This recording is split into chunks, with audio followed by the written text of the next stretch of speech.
আচ্ছা, আমি মহাকর্ষ বল নিয়ে কথা বলতেছিলাম। মহাকর্ষ বল মানে হলো আমরা এতক্ষণ দেখলাম যে আমাদের মহাবিশ্বে যে কোনো দুটো বস্তু একে অপরকে তাদের নিজের দিকে আকর্ষণ করে এবং এই আকর্ষণ বলটাকে আমরা মহাকর্ষ বল বলে থাকি। সো এখানে আমি একটা সিমুলেশনের মাধ্যমে বিষয়টা দেখানোর চেষ্টা করতেছি যে মনে করো এখানে দুইটা বস্তু আছে, ম্যাস ওয়ান ম্যাস টু। তারা ডেফিনেটলি নিজের দিকে একে অপরকে নিজের দিকে আকর্ষণ করতেছে। সো এখানে আমরা দেখব যে আমরা তো নিউটনের যে মহাকর্ষ সূত্রটা ছিল সেখানে যেটা বলা ছিল যে মহাকর্ষ বলটা বস্তুদ্বয়ের মধ্যবর্তী ভরের গুণফলের সমানুপাতিক এবং দূরত্বের বর্গের ব্যস্তার মতো। এবং একটা কন্ডিশন ছিল কিছু, তার মধ্যে দুইটা কন্ডিশন ছিল যে ভরের উপর ডিপেন্ড করবে ডেফিনেটলি, আর তাদের দূরত্বের উপর ডিপেন্ড করবে।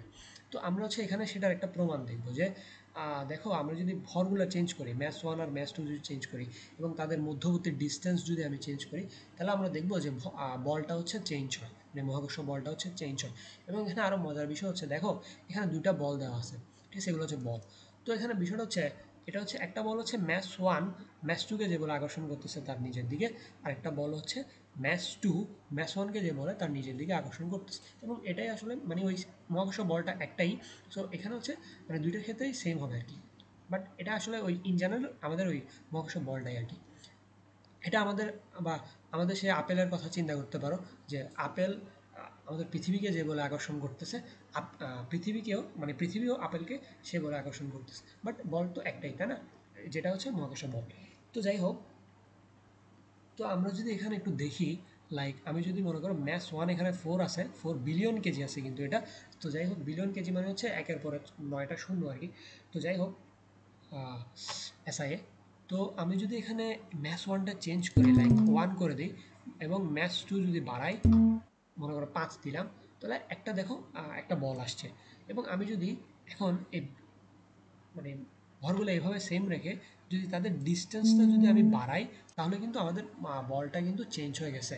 আরও যদি বাড়াই, লাইক আমি একেবারে এখানে 10 করে দিলাম, 10 কিলোমিটার, এবং বাট ভর সেম রাখলাম, তবুও কিন্তু মানে বলটা তাদের মধ্যবর্তী তুমি দেখো বলটা কিন্তু চেঞ্জ হয়ে গেছে। এখন আমি যদি তাদের মধ্যবর্তী ভরটা আবার বাড়াই, লাইক আমি যদি এটাকে মনে করো 5 করলাম, আর এটাকে মনে করো কত করা যায়, দেখি সর্বোচ্চ কত করা যায়, সে 10 করলাম, সর্বোচ্চ 10ই করা যাচ্ছে। তো 10 করি, তাহলে দেখো তাহলেও কিন্তু আমাদের বলটা কিন্তু চেঞ্জ হচ্ছে, আগে একটা ছিল এখন সেম হচ্ছে অর্থাৎ। এবং আমি যদি মনে করো এবার ডিস্টেন্সটা একটু কমাই দিই, লাইক মনে করো এখানে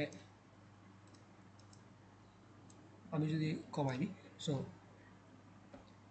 তখনও কিন্তু আমাদের বলটা কিন্তু চেঞ্জ হয়েছে। তো আমি যেটা বলতে চাচ্ছি যে আমরা এর সাহায্যে কিন্তু নিউটনের যে সূত্রের যে কন্ডিশন ছিল সেটার একটা প্রমাণ পাই যে আমাদের যদি দুইটা ডিফারেন্ট বস্তু হয়, লাইক আমরা এখানে দুইটা ডিফারেন্ট ভরকে দুইটা ডিফারেন্ট বস্তু চিন্তা করতে পারি। সো দুইটা যদি ডিফারেন্ট বস্তু হয় বা সেম বস্তু যদি আমরা ভরের চেঞ্জ করি বা তাদের যদি ডিস্টেন্স চেঞ্জ করি বা দুইটা ডিফারেন্ট বস্তুদের ডিফারেন্ট ডিস্টেন্সে থাকে, তাহলে কিন্তু তাদের মধ্যকার বলও কিন্তু মহাকর্ষ বলও কিন্তু চেঞ্জ হয়। এবং এটা কিন্তু আমরা এখানে একটা ভিজুয়াল রিপ্রেজেন্টেশনের মাধ্যমে বিষয়টা দেখতে পারতেছি, যে নিউটনের যে মহাকর্ষ সূত্রটা। সো এটা ছিল মহাকর্ষ সূত্রের বা মহাকর্ষের একটা প্রাথমিক ধারণা যে মহাকর্ষ কী জিনিস, যে মহাবিশ্বের যে কোনো বস্তু, যে কোনো দুটা বস্তু নিজেদেরকে একে অপরের দিকে আকর্ষণ করে। সো আমাদের চারপাশে সব জায়গায় মহাকর্ষ খাটতেছে। লাইক আমরা যে বসে আছি বা আমাদের যে হিউম্যান বডি যে ব্লাড সার্কুলেশন থেকে শুরু করে আমাদের সকল অ্যাটমিক লেভেলের যে কথাবার্তা বা আমাদের একেবারে স্পেস লেভেলের যে কথাবার্তা, লাইক সোলার সিস্টেম বা গ্যালাক্সি বা এইসব সিলেস্টিয়াল যে বডিগুলোর মধ্যে যে আকর্ষণ বল, সব জায়গায় মহাকর্ষ বলটা খাটতেছে। সো আমাদের ফিজিক্সের বা আমাদের জগতের ভৌত জগতের সবচেয়ে ইম্পর্ট্যান্ট বা অনেক ইম্পর্ট্যান্ট একটা কনসেপ্ট এই মহাকর্ষ বল। সো আমি চেষ্টা করছি এই মহাকর্ষ বলের খুব প্রাথমিক বা খুব বেসিক একটা আলোচনা করার, যে মহাকর্ষ বলটা কী জিনিস।